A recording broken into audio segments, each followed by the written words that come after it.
Right, so my name is Let's go. Leroy George of Green Tobago Tours. We do all types of tours, including the ATVs, bioluminescence, etc.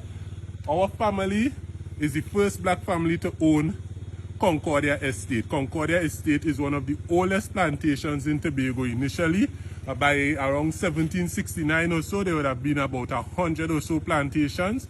Most of them would have come into existence in the late 1760s, but a few of them, like Concordia Estate, exist even long before that. Now, So what you're trying to say is that this place used to be a plantation.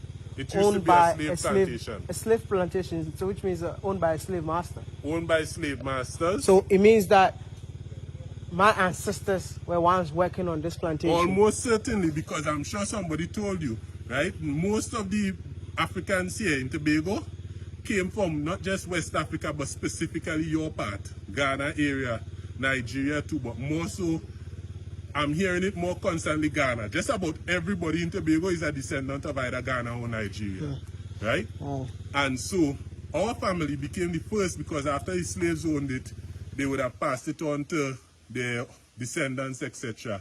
And so our family became the first black family or African family to own Concordia Estate. We came to own it in 2018, right? Okay. What I want to know is, like, I'm seeing a tunnel right here. Yes. I don't know if you guys can see it. It's just a bit covered, like you guys can see. Who built this tunnel? That tunnel would have been built by slaves in the late 1700s to early 1800s, right? And that tunnel was built specifically to get persons over this little river here so that they could get to this water wheel that you see me standing up next to. What was this used for? This water wheel would turn, and inside you would see there's a big gear and some, after that you would see there was some rollers, etc.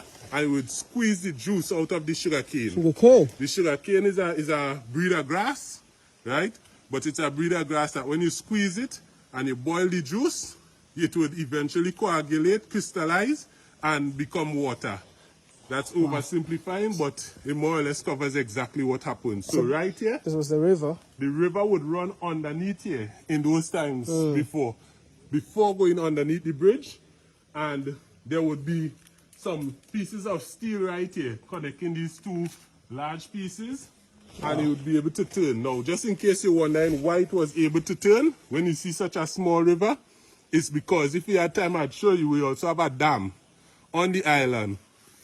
And that dam would be fed by water that would come every single day of the year. The reason it would come every single day of the year, around the same time that most of these slave plantations happened, when the island transitioned from being controlled by American Indians, or Amerindians as we say in the West Indies, to Europeans, around that same time, a certain British scientist found out what the American Indians already knew, which is that if you allow trees to grow in one area long enough, eventually, when they get really big and there's so many of them, the moisture in the ground will be absorbed through the roots. It would eventually end up through the leaves into the air, and then they would form clouds that would get heavy right there in the same spot more or less, and rain would fall. And so even though this river is a small river, because rain is falling every single day, the dam could full every single day, or at least every other day, or as often as you need it, in order to squeeze the sugarcane, and then they will simply open the dam,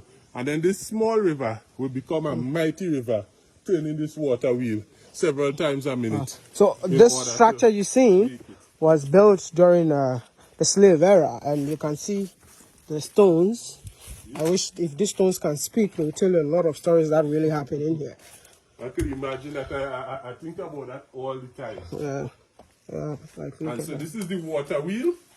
This water wheel is attached to a shaft that is attached to this gear rather, is attached to a shaft which is attached to the wheel.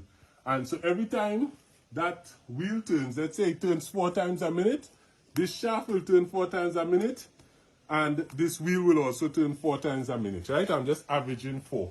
Now, if we go up the road, you would see that we have some smaller gears that would be about 4 times smaller than this in circumference. So let's say this turns every 1 time that this turns, the smaller gear may turn about 4 times because it's 4 times smaller than this. But with the same size gears. And so 4 revs per minute could quickly turn into 16 revs per minute. And if you have a smaller gear even, here, let's say half the size, attached to 3 rollers that were here in times past, you would then have a situation where those rollers would be turning as much as 32 times per minute.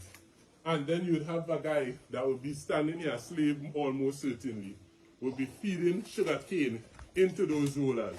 And when he's feeding that sugar cane into the rollers, you'd have a guy not too far away with an axe. Reason being, the day he make a mistake and allow even his fingers to get caught in that roller, his whole arm is going to be lost, at best, right? Because if he's small enough, he could pull in more than his arm. And so you needed to cut off that hand as quick as possible. And so that sugarcane juice will be collected here and carried over to the next piece of infrastructure over there. And that's which part they would boil the sugarcane juice so that it could coagulate, crystallize, and eventually become sugar. If you want, I could show you real quickly which part that would happen. That's the cocoa. So after the sugar cane, they had a cocoa production in here after the sugar cane. So you could see the cocoa trees in here, but they are so taller because no one is taking care of it. And they are trying to get shade. So that's why they see, look at the cocoa tree like that. It goes as tall as what you're seeing right now. So the whole place is cocoa. And so right here, you'll see 2 things. You'll see which part the rum distillery is, where we made alcohol. Make alcohol here. Yes. And also where they make sugar. Yeah. So they make the alcohol here. But if you come right here, you'll see something interesting. You'll see where they make sugar. Now when we go up, I'll show you an example of a copper pot. And that copper pot would be in a room like that which you just saw. That would be heated up through ovens that were built into the wall like this one here. And those ovens would be fed with wood and fire until the sugar starts to boil. Once the sugar boils, the water leaves, it starts to crystallize, you get the solid sugar that you're accustomed to today. That brown sugar that you're accustomed to. This is the history. And that same sugar could be used to make alcohol. Oh. Today we still make alcohol, sometimes at Concordia Estate, right? And when we get up there, we have the best, easily the best. It's the person that trained the vast majority of winemakers in Tobago right now, Miss Stacy Hubert. She'll give you a taste of some of the different types of tropical wines that we make in Tobago. Thank you. Wow. Did you know this history before? Let me know in the comment section, and what do you think about it. Wow, I'm here seeing cocoa everywhere. You see? Woo. Wow. Don't forget to like, share, and I will see you all in the next one. Bye. Follow us today. Bye.